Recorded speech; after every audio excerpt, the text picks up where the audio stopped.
이거는 이제 4장 구속. 구속이라는 표현이 조금 어감이 안 되고 이해가 안 되면 구원이라고 이해를 해주세요. 정성민 교수님 세계관적 설교. 이번 밴쿠버에서 세계관 관련된 세미나를 운영하고 있다고 그랬죠? 뷰라고 하는데 약자로 해가지고 뷰 해가지고 뭐뭐뭐뭐 밴쿠버 뭐뭐뭐뭐뭐뭐 이렇게 세미나를 했는데 그게 이제 앞글자만 띄면 VIEU가 돼.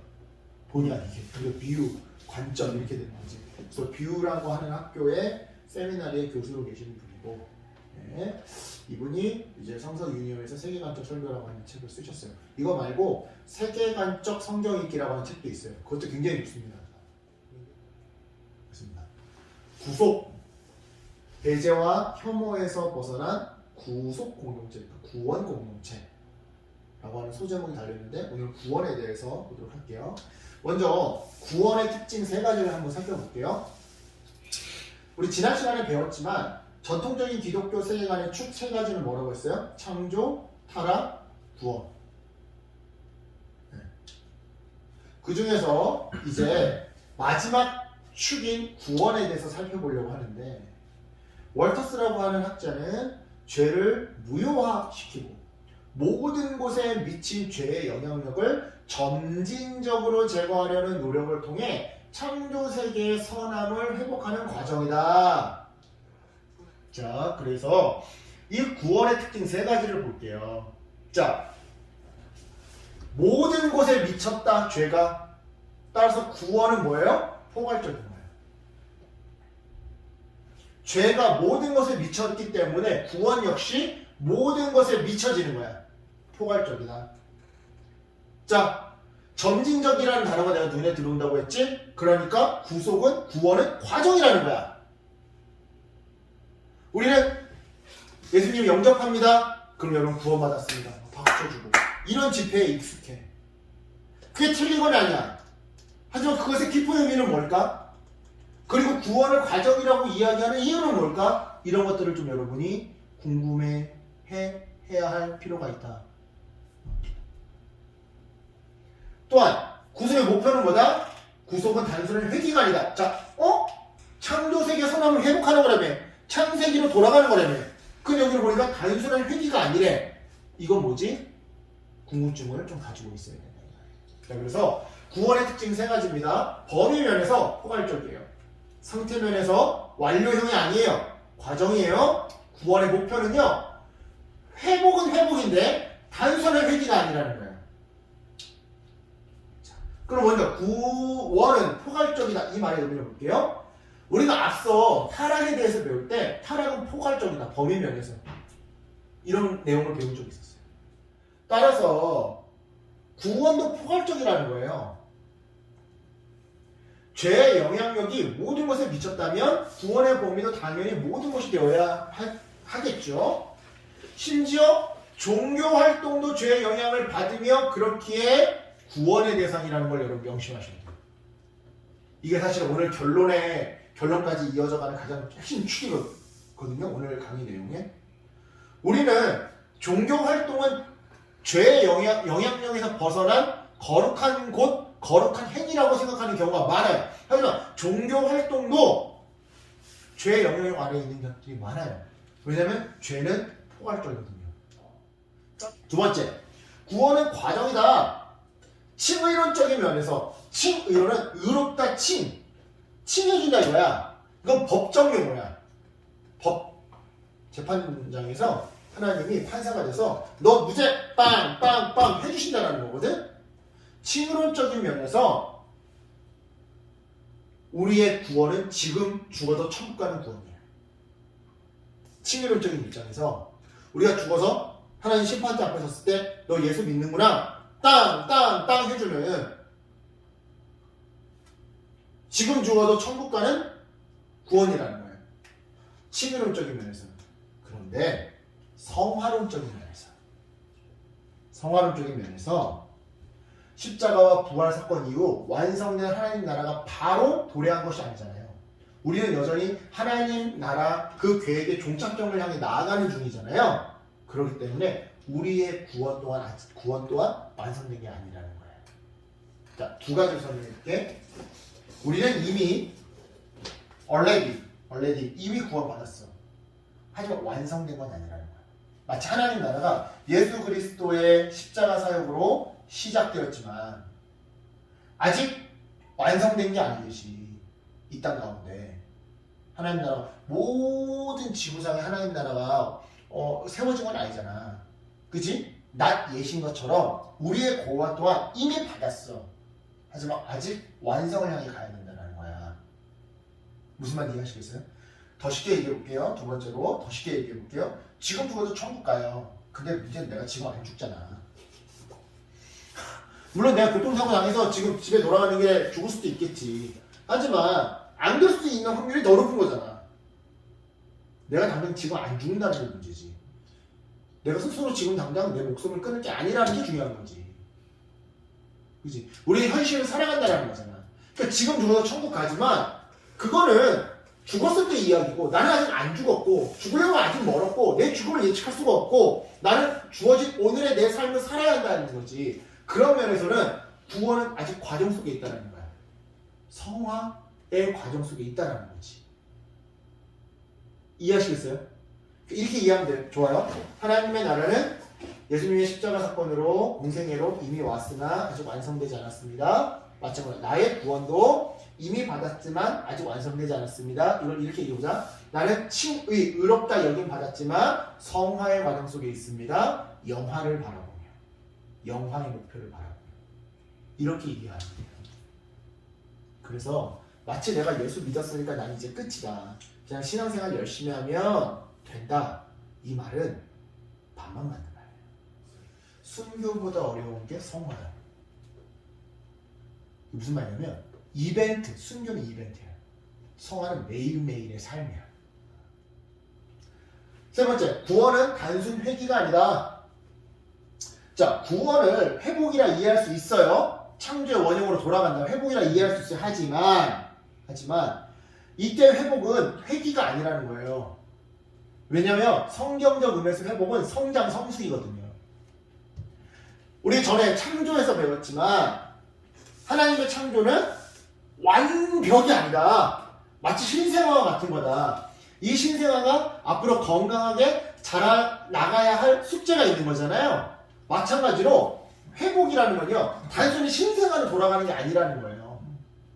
신생아로 돌아가는 게 아니라 단순히 에덴으로 돌아가는 게 아니라 목사님들 뭐 설교 중에 우리가 에덴의 그 모습 원형을 회복해야 됩니다. 아, 되게 좋은 말인데 그렇다고 에덴으로 다 돌아가서는 안 된다 이 말이야. 어떻게 된다? 병에 걸린 아이를 치료해서 온전한 성인으로 자라게 하는 거다 이 말이야. 에덴에서 머물러 있을 게 아니라 에덴으로 되돌아가서 에덴에서만 살 것이 아니라 새하늘 새 땅 요한계시록으로 즉 더 나은 세상을 향해 나아가야 한다는 거야. 이게 무천연설이에요. 무천연설. 여기에 뭐 전천연설, 뭐 후천연설 이런 것까지 이야기하면 신학적이고 너무 어려운 내용이어서 이게 무천연설이다 이렇게 이해하면 돼요. 새하늘과 새 땅이라는 거를 마치 뭐 예수님을 꼭 재림으로 이해하는 것이 아니라 우리가 이 땅에 하나님 나라를 완성해가는 과정으로 이해하는 게 일종의 무천연설이거든요. 새하늘과 새 땅을 예수님의 재림으로만 이해하는 게 아니라 그래서 다시 얘기합니다. 구원은요 단순히 에덴으로 돌아가는다라는 의미가 아니에요. 이미 신생아로 시작됐어요. 역사는 신생아로 시작됐어요. 그런데 역사가 진행되어 오면서 여기저기가 병들고 때로 누구는 비만이 걸리기도 하고 누구는 영양실조가 걸리기도 했어요. 그 아기를, 그 청소년을 다시 건강하게 만들어서 치료해서 온전한 성인, 온전히 장성한 분량의 장년으로 이 세상을 만들어 완성시켜 나가는 거, 성숙시켜 나가는 거, 성장시켜 나가는 거, 이게 구원인 거예요. 여담이지만 여러분 성장과 성숙, 성장과 성숙을 이렇게 이해할 수 있을 거예요. 첫 번째, 성장은 외적인 거, 성숙은 내적인 거. 그죠? 그리고 두 번째, 이거는 나의 언어인데 어디서 뭐 주워 들은 이야기가 아니라 내가 쓰는 표현인데 저는 개인적으로 이렇게 생각해요. 내가 하고 싶은 걸 할 때 성장하고 내가 하기 싫은 걸 할 때 성숙하는 거예요. 내가 예를 들어 음악을 잘해. 그리고 음악을 좋아해. 음악을 내가 잘하고 좋아하니까 그걸 계속해. 음악 실력이 성장해. 근데 내가 하기 싫은 걸 해야 돼. 사람을 만나야 되고 뭔가를 해야 되고 뭐 하기 싫은 것들을 해야 돼. 그럴 때 내면의 성숙이 이루어지는 것 같다라는 생각이 많이 들어요. 여튼 그래서 성경적인 회복은 성장과 성숙이다. 그러니까 기독교 신앙 안에 여러분 순종해라, 겸손해라, 인내해라 이런 것 때문에 기독교 안에는 성숙만 있다라고 생각을 하는데 성장도 있어요. 그게 달란트예요. 하나님 은사대로 사용하신다. 성장이에요. 그게 성장. 여러분이 잘하는 게 있어. 잘하니까 당연히 성과가 잘 나오고 더 하고 싶겠지. 나도 재미있겠지. 성과가 나오니까. 그런 걸 하게 되면 내가 성장하는 거야, 실력이. 근데 때로는 하나님 말씀에 순종해서 하기 싫어도 해야 되고 나서는 사람이 아무도 없어서 십자가를 내가 짊어지겠습니다 해서 내가 총대를 매야 될 때도 있을 수가 있어. 그때 뭐가 일어나는 거야? 성숙이 일어나는 거야. 가기 싫은데 하나님이 가라면서 가. 하기 싫은데 하나님이 하라면서 했을 때 성숙이 일어나는 거야. 그러니까 어떻게 보면 구원이라고 하는 건요, 예수님과 천국과 끝 이런 의미가 아닌 거예요. 구원이라는 것은 다시 말하자면 내가 지금 죽어서 천국 가긴 하겠지만 지금 죽을 게 아니기 때문에 이 땅을 살아가야 하기 때문에 하루하루 매일매일 성장과 성숙의 삶을 살아가는 거예요. 그게 구원인 거예요. 그래서 구원을 과정이라고 얘기하는 거고, 구원은 단순한 회개가 아니다, 성장과 성숙이다 라고 이야기하는 거죠. 자, 그렇다면 우리가 누가복음 9장 31절을 좀 살펴보면서 구원의 좀 더 깊은 의미에 대해서 좀 살펴보도록 할게요. 자, 누가복음 9장을 보면요, 예수님이요 자기의 죽음과 부활을 예고하신 후에 변화산에 올라가는 장면이 그려져요. 그곳에서 이 변화산에서 예수님은요 모세와 엘리야는 구약의 인물들이죠. 그러니까 이미 죽은 존재들이야. 그 존재들과 함께 자기가 예루살렘에서 별세하실 것에 대해 이야기하는 대목이 나오거든요. 실제로 누가복음 9장 31절입니다. 영광 중에 나타나서 장차 예수께서 예루살렘에서 별세하실 것을 말할세, 이렇게 기록되어 있어요. 우리가 보는 개역 개정 성경에. 이때 이 별세, 우리말 별세라고 번역한 원래 그리스어 성경은요, 이 별세라는 단어가 엑소도스라고 기록되어 있어요. 뜻은 떠남 또는 죽음, 그리고 여러분들이 잘 알고 있는 출애굽을 의미해요. 출애굽을 의미해요. 그러니까 영광 중에 나타나서 장차 예수께서 예루살렘에서 출애굽하실 것을 말할세, 이렇게 이해가 되는 거야. 유명한 말 있어요. 번역은 반역이다. 그러니까 번역가가 어떤 단어로 번역하느냐에 따라 달라질 수 있는 거거든. 별세의 뜻이 이렇게 많아.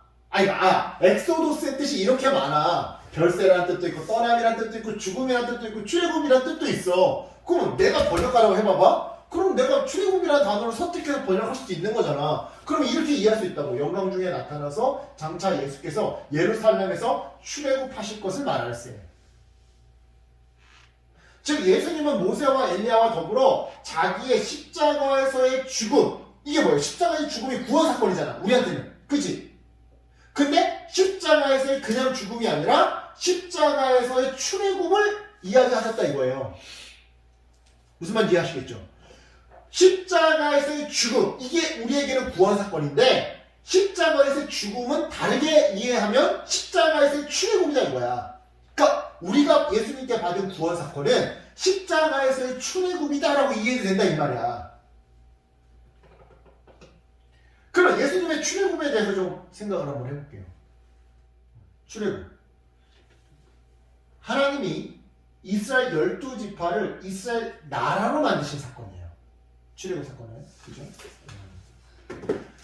그래서 이스라엘이라고 하는 나라를 특별히 제사장 나라, 하나님 나라 백성으로 삼으신 사건이 출애굽이거든요.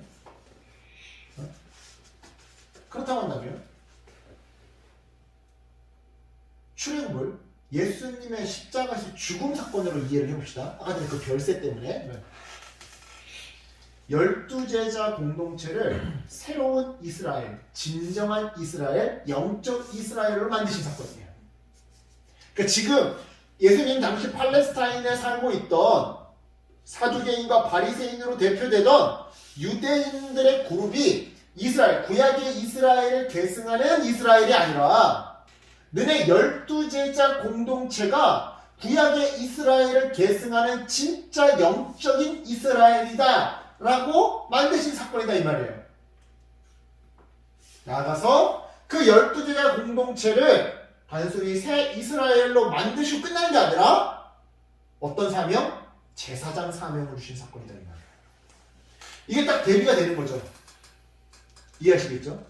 그러니까 다시 한번 얘기합니다. 십자가에서 죽으면 단순히 나 십자가 사건 믿으면 천국 가는 이걸로 끝나는 게 아니라 그것도 있지만 제자 공동체를 진정한 이스라엘을 만드시고 그 제자 공동체를 제사장 삼으시사 제사장이라고 하는 사명, 하나님 나라 백성이라고 하는 사명을 던져주신 사건이다 이 말이에요. 이해하시겠어요?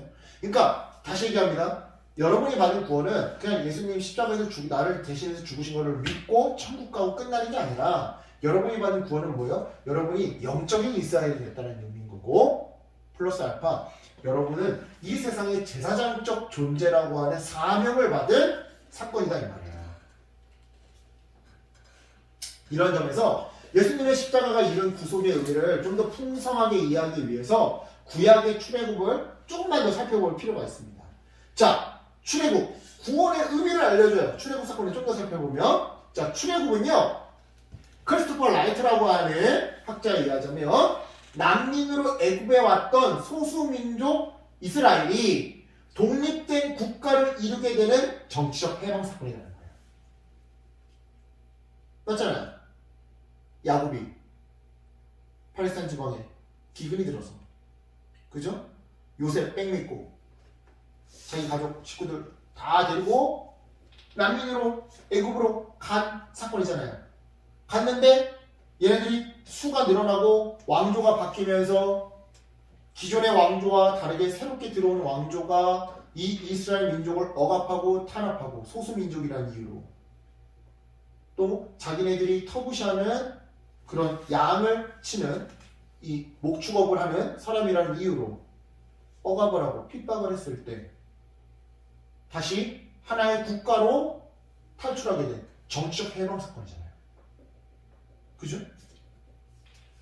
또한 강제 노동으로 착취를 당하던 사람들이 그 노예 노동에서 구출되어서 자기의 땅 가나안을 가지게 되는 사건이에요. 그죠? 가나안을 갖기 위해서 정확히 얘기하면 자기의 땅을 얻기 위해 여정을 떠나는 사건이에요. 그죠? 그러니까 이전에는 뭐였어요? 수고롭게 일해도 일한 만큼 벌지 못해요. 내가 일해서 백날 일해도 내 집 하나 장만 못해요. 내가 백날 일해도 내 땅 한 귀퉁이 하나 얻지 못해요. 평생 남의 땅에서 일해야 되고 남의 집에 식모살이 해야 돼요. 그런 존재들이 경제적인 자유를 경제적인 권리를 얻게 된 사건이다 이 말이에요. 경제적 해방 사건이에요. 새로 태어난 남자 아이들을 살해하는 국가 폭력과 인권 침해로부터 벗어난 사건이에요. 그죠? 맞잖아요. 모세가 태어날 즈음에 바로가 명령해서 이스라엘 민족이 너무 막 수가 불어나니까 사내 아이를 다 죽여놔. 그죠? 그러니까 새로 태어나는 남자 아이들을 살해하는 국가 감시와 폭력과 인권 침해로부터 벗어난 사회적 해방 사건이라는 거예요. 마지막 하나, 바로를 섬기던 사람들이 살아계신 하나님을 알고 섬기고 예배하게 되는 영적 해방. 그러니까 그전에는 하나님을 알지도 못해. 그러니까 알았었는데 자꾸 예배를 못하게 하고 탄압하니까 점점 예배가 끊어지고 그러다 보니까 하나님의 이름도 까먹게 되고 그러니까 모세가 당신의 이름이 무엇입니까? 물어보는 거지. 그렇게 하나님을 모르게 되고 하나님의 이름도 잊혀지게 되고 예배하지 못하고 파라오, 라신의 아들 파라오, 라를 강제적으로 숭배했던 사람들이 예배의 자유를 얻게 되는 사건이에요. 영적 해방. 이해하시겠죠? 즉 모든 배제로부터 억압으로부터 벗어나는 사건이 바로 출애굽이다 이 말이에요. 정치적인 해방이었고요, 경제적인 해방이었고요, 사회적인 해방이었고요, 영적인 해방이었어요. 다르게 얘기해 볼게요. 정치적으로 억압받던 억압에서 벗어나고, 경제적인 억압에서 벗어나고, 사회적인 억압과 핍박에서 벗어나고, 영적인 종교적인 억압과 핍박에서 벗어나는 사건이었다 이 말이에요.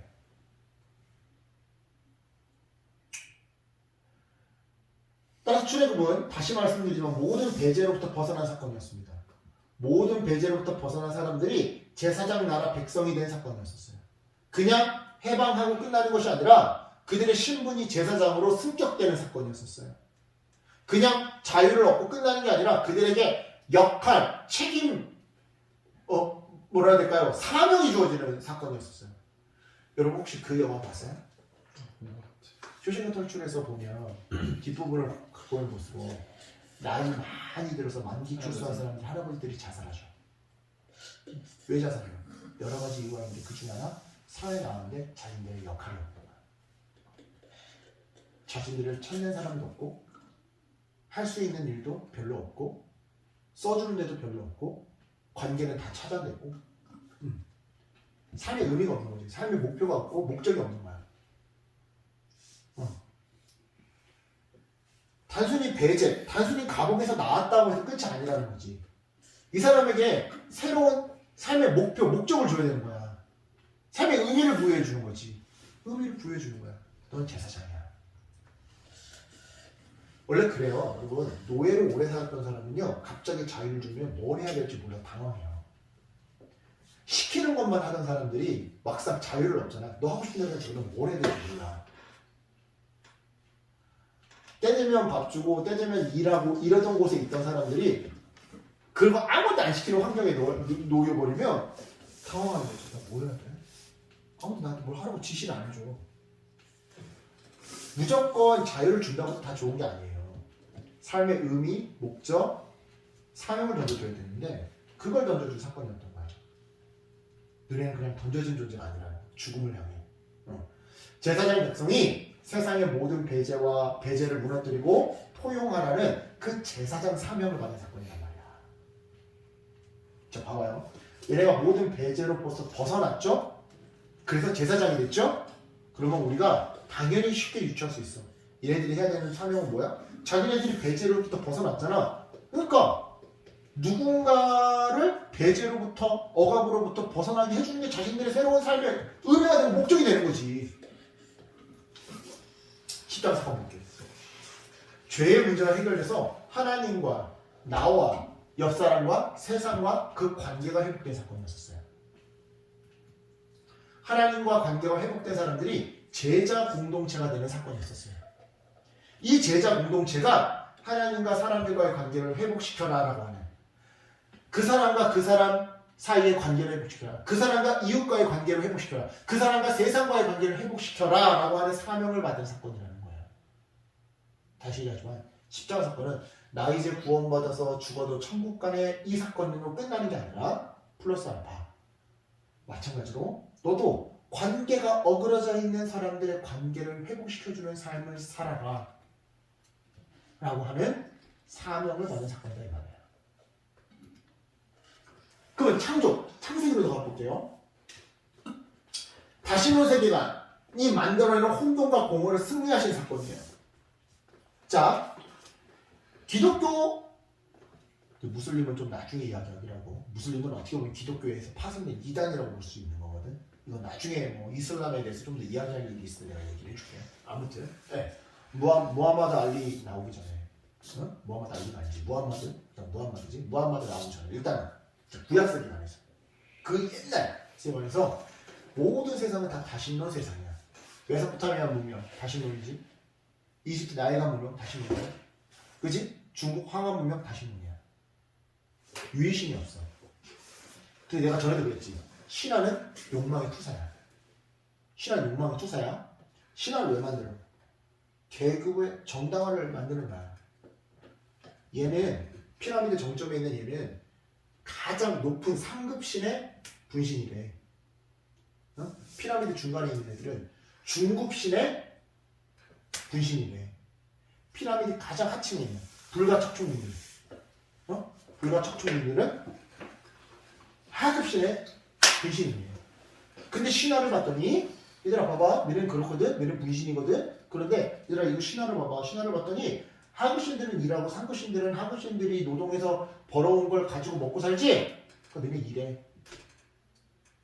우리는 그냥 있어도 돼. 왜냐면 우리는 상급신의 분신이거든. 다시 얘기합니다. 신화는 욕망의 투사고 권력에 대한 신여예요. 어떻게 보면 지배체계에 대한 신여예요. 그런데 창세기는 보면 태양도 하나님 만들었대. 태양신이 안 돼. 달도 하나님 만들었대. 달신이 안 돼. 이 삼라만상을 하나님 만들었대. 그리고 하나님의 형상, 모든 남자 여자가 하나님의 형상이래. 계급이 하나인 거야. 다신론에서는 하나님의 형상, 신의 형상은 오직 누구라고? 왕족 한 명이라고. 신의 형상. 파라오, 라신의 아들. 걸어다니는 라신이다. 그런데 모든 인간을 하나님의 형상으로 만들었다. 계급이 하나라는 거야. 그러니까 여러분 항상 이렇게 이해를 하시면 돼요. 어떤 신화를 읽든 다신론 신화가 나온다? 그럼 여기는 계급사인 거야. 이 신화가 지지하는 세상의 모델은 어떤 모델인 거야? 피라미드 사회인 거야. 그런데 유일신 신화가 나온다? 그럼 이 신화가 지지하는 세상은 어떤 세상인 거야? 유일계급 세상인 거야. 평등계급 세상인 거야. 깊게 봐야 돼, 이렇게. 다신론 세계관이 만드는 이 피라미드가 만드는 혼돈과 공허가 있어. 위에 있는 사람들이 아랫 사람들을 전쟁과 같은 공포감으로 억압하고 누르는 이 피라미드가 있어. 피라미드 상급에 있는 나라가 피라미드 중급에 있는 나라를 쳐들어가서 정복하고 수탈해오는 그 혼돈과 공허가 있어. 그거를 정복하신 사건이 창세기 1장이야. 그래서 다신론 세계에서 벗어난 사람들이 하나님의 형상이 된 사건이고요. 하나님의 형상이 된 사람들이 세상의 혼돈과 공허를 극복하라는 사명을 받은 사건이 창조 사건이에요.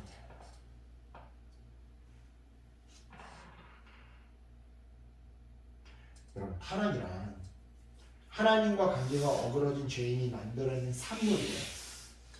그 산물로서 배제와 차별을 만들어내고요. 이것이 역사 속에서 축적되어서 피라미드 세계관을 만들어요. 피라미드 세계관을 만들어요. 관계가 어그러진 죄인들이 좀 더 힘 있는 사람들이 피라미드 상층부에 위치하게 되고, 좀 더 가진 자들이, 좀 더 약자들이, 가진 게 없는 사람들이 피라미드 하층에 놓이는 피라미드 세계관을 만들어요.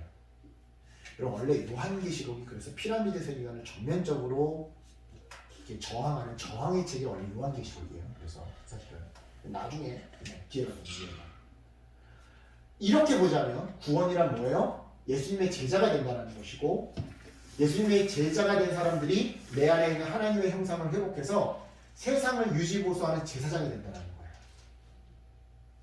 그럼 제사장이란 어떤 존재예요?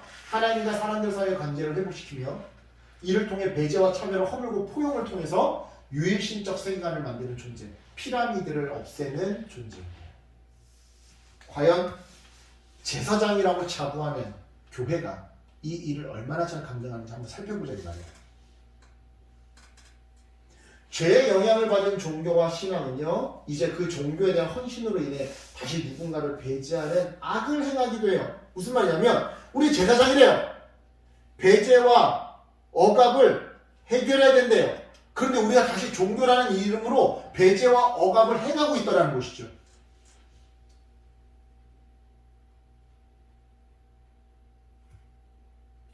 죄를 배제 행위로 이해해 봅시다. 아까 전에 크리스토퍼 라이트가 뭐라고 봤어요? 출애굽으로 구원을 이해했을 때 모든 배제로부터 억압으로부터의 해방이 구원이라고 했죠. 그럼 다시 모든 배제와 억압이, 차별과 배제가 죄인 거네요. 그죠? 그게 죄인 거네요. 죄를 그렇게 이해하면 사람들이 흔히 특히 종교계에서 덕으로 간주하는 것까지도 죄라는 것을 우리는 깨닫게 되더라는 거예요. 예수 시대 팔레스타인에서 죄인은요, 단지 사악한 사람, 따라서 종교적으로 타락한 사람을 의미했던 게 아니에요. 사회에서 추방된 사람, 천대받은 직업을 가졌던 사람, 예를 들어 가죽을 다루는 사람들, 무두장이들, 이방인, 사마리아인, 특정 분파에서 해석하는 대로 율법을 지키지 못했던 사람까지, 한마디로 바리새인 입장에서는 바리새인이 아니라고 한다면 그냥 다 죄인이라고 하다. 배제의 용어였다 이 말이에요. 쟤네 혈통이 섞인 사마리아인이야? 그럼 죄인이야. 이런 식으로. 우리랑 동일한 문화를 가지고 있지 않아? 우리랑 신앙의 색깔이 같지 않아? 그러면 죄인이야. 쟤 오순절이야? 죄인이야. 쟤 감리교야? 죄인이야. 쟤 장로교야? 죄인이야. 왜? 해석이 다르거든. 이런 용어였다 이 말이에요. 죄인이라고 하는 단어. 단순히 정말 죄 지은 사람들한테만 쓰는 용어가 아니라. 따라서 당시의 팔레스타인 사람들은요, 특히 사두개인과 바리새인들, 특히 바리새인들은요, 자신들을 그런 사람들로부터 분리시켜야 했던 거예요. 왜냐하면 구약성경을 보면 알겠지만 죄는 오염되거든요. 전염되거든요. 그래서 왜 죄인과 이렇게 터치하면 씻어내라, 며칠 동안 분리해라, 이런 표현들이 구약성경에 있는 거잖아. 죄는 전염된다고 생각했던 거예요. 곰팡이와 같이. 그러니까 붙어있으면 안 돼. 분리되어 있어야 돼. 전염되지 않으려면. 그러니까 시체를 만지지 말라는 거잖아. 부정한 거 만지지 말라. 왜? 죄가 옮겨온다는 거야. 의로운 사람 관점에서 그들은 더럽혀진 사람들로 그들의 존재는 다른 사람까지도 전염시키는, 오염시키는, 더럽히는 존재라고 생각했던 거죠. 따라서 우리는 성찰해야 합니다. 우리가 이웃사랑이라는 이름 아래 또 다른 이웃들을 혐오하며 배제하고 있지는 않는지, 그리고 그 혐오와 배제를 이웃의 범위를 확인하는 질문을 통해 정당화하지는 않는지. 한마디로 이런 거야. 저 사람 왜 저렇게 저 사람 멀리해요? 저 사람 발 앞에 있어요. 저 사람 왜 이렇게 멀리 하세요? 저 사람 담배 피워요. 저 사람 왜 이렇게 멀리해요? 저 사람 전과자래요. 이러면서 정당화하고 있지는 않는지 우리 스스로 살펴봐야 된다는 말이에요. 저 사람 왜 배제해요? 저 사람 무슬림이에요. 저 사람 왜 배제해요? 저 사람 사실 이단이에요. 구원파예요. 이상한 교회 다녀요. 빵집, 네팔에서 빵집에서 일했지. 선교사님들. 그 선교사님들 빵집에서 일하는 애들 다 종교가 힌두교인이지. 만약에 이런 논리로 한다면 그분들 어떻게 되는 거야? 우리가 선교사고 그리스도인인데 우리의 빵집은 예수를 증거하는 거룩한 빵집인데 어디 힌두교인들이 여기서 일을 하냐.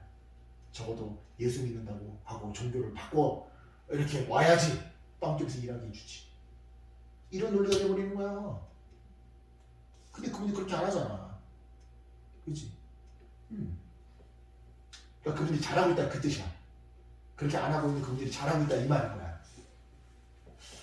저 사람이 내 이웃 맞습니까? 행색을 봐서는, 소득을 봐서는, 종교를 봐서는 저랑 같은 상에 앉을 사람은 아닌 것 같은데요? 같은 대우를 받을 사람은 아닌 것 같은데요? 라며 정당화하면서 스스로를 합리화하면서 교회에서조차 기독교인들조차 나와 다른 사람을 다르다는 이유로 배제하며 차별하고 있지는 않는지 살펴봐야 된다 이 말이에요. 그리고 정체성을 다시 확인해야 하는 겁니다. 교회 공동체는요, 예수님이 십자가 구속으로 구원 사건으로 모든 막힌 담을 허무신 공동체예요. 즉 교회 공동체는요, 출애굽한 이스라엘이 경험했던 온갖 배제를 벗어버린 공동체라는 거예요. 실제로 여러분 출애굽기를 보시면 출애굽할 때 온갖 잡족이라는 표현이 나와요. 그러니까 진짜 혈통적 야곱의 후손들만 출애굽을 해서 이스라엘을 만든 게 아니야. 거기에 온갖 잡족이 섞여 있었다고. 그래서 히브리인이 뜻이 뭘까? 여러 가지 어원을 따지는데 히브리인이 결국에는 강을 건너다라는 어원 뜻을 가지고 있는 사람들. 그러니까 출신이 같은 사람들이 아니라 같이 강을 건넜다라고 하는 것에서 정체성이 오는 존재들이 아니냐 이런 이야기들이 있어요. 신학자들 중에서. 어쨌든 자 결론을 보겠습니다. 혐오와 배제는요 구원 공동체에 있을 자리가 없습니다. 율법교사는 예수님께 물었습니다. 내가 무엇을 하여야 영생을 얻겠습니까? 주님은 선한 사마리아 이야기로 대답하셨습니다. 자, 여기서 중요한 거. 자, 여러분 선한 사마리아인 이야기 다 알고 있죠? 여기서 우리의 대표적인 오해는 사마리아인 이야기에는 선한이라는 단어가 한 번도 등장하지 않습니다. 근데 우리는 의뢰 선한 사마리아인 이야기라고 알고 있죠. 자, 여러분 이 이야기의 메시지가 뭘까요? 선한 사마리아 이야기의 메시지가 뭘까? 율법교사가 이자도 예수님한테 물어봐. 내가 무엇을 하여야 영생을 얻겠습니까? 그랬더니 야, 율법에 뭐라고 쓰여 있느냐? 뭐해서 그 성경을 보면 나오겠지만 마음 같은 주 하나님을 사랑하고 이웃을 사랑하고 했습니다. 그래 네 말이 맞다. 넌 그렇게 행하라. 그랬더니 이제 얘가 자기를 옳게 보이려고 나는 이미 그렇게 하고 있다라고 얘기를 하는 거야. 우리 그 부분을 보면 시험하여 이르되 이게 뭐냐면 당시 예수님 당시의 문화를 좀 알아야 되는데 예수님 당시에는 율법교사들이 난무하던 시대였었어. 그러니까 오늘날로 얘기하자면 성경교사들이 이른바 성경을 잘 해석하고 가르친다라고 하는 목사들이 막 팔을 치던 시대였다 이 말이야. 그러면 자기네들끼리 진검성부를 펼칠 거 아니야. 그치? 예를 들어 난해 본문이 있다고 해보지. 그러면 목사님들끼리 서로 배틀을 뜨는 거야.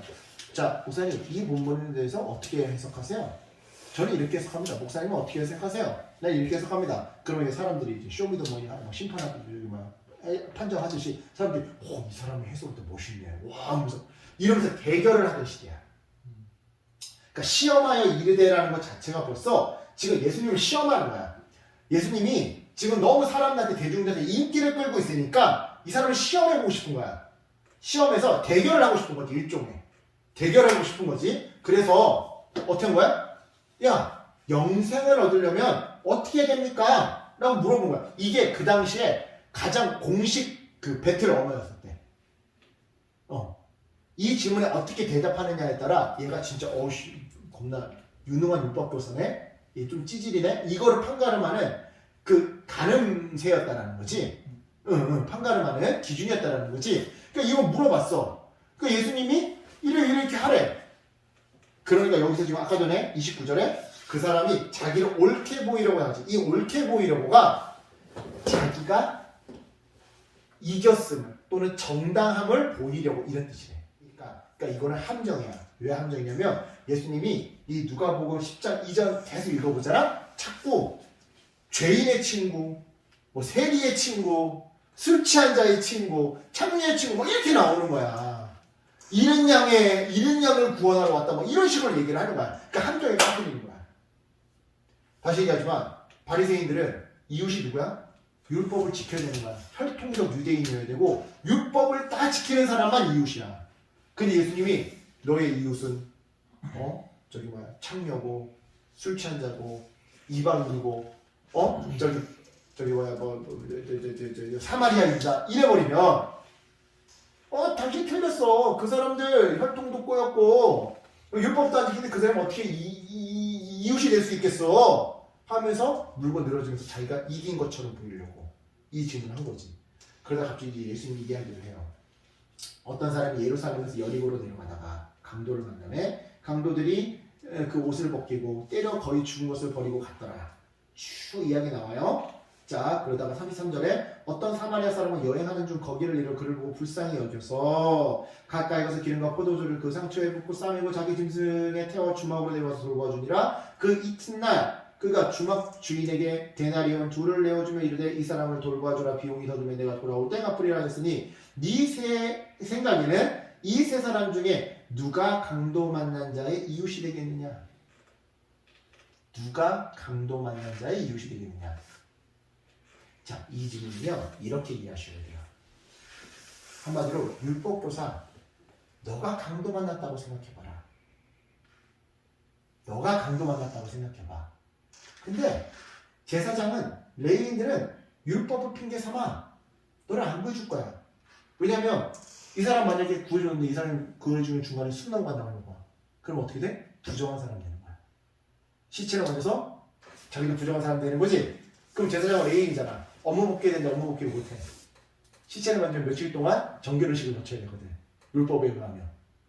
그러니까 이 사람들은 율법에 너무 심취했다 보니까 너가 만약 강도당했다고 생각해봐. 너를 안 구해주고 그냥 갈 거야. 근데 너 딴에는 이웃이라고 생각하지 않는 율법 어기기 일수라고 생각하는 혈통이 섞였다고 생각하는 그 사마리아인이 너를 구해줬다고 한다면 누가 너의 이웃이? 이걸 모르는 거야. 그러니까 이르되 자비를 베푼 자이다. 사마리아인이라고 말도 안 해. 차마 사마리아인이라는 거를 입에 담는 것도 짜증나. 그러니까 자비를 베푼 자입니다. 이렇게 얘기해. 예수께서 주실 때 가서 너도 이와 같이 하라. 이와 같이 하라는 얘기는 뭐냐면 네 기준에 이웃다워 보이는 사람만 이웃으로 여기지 말라는 거야. 사마리아인 입장에서는 이 사람이 얼마나 싫겠어. 자기를 무시하고 억압하던 차별하고 배제하던 사람이었을 거 아니야. 근데 죽어가니까 천천지 원수 같던 그 사람을 구해주잖아. 그죠? 그러니까 선한 사마리아인의 비유의 핵심은 뭐냐면 내 기준에 합당한 사람만 이웃이 아니라는 거예요. 모든 사람이 너의 이웃이고 모든 사람이 너가 사랑하며 섬겨야 할 대상이라는 거예요. 꼭 나와 종교가 같아야지만 내 문화와 동일한 문화를 가져야지만 나와 동일한 종교를 가져야지만 나와 동일한 해석을 해야지만 나의 이웃이 아니다. 자, 다시 PPT로 돌아가서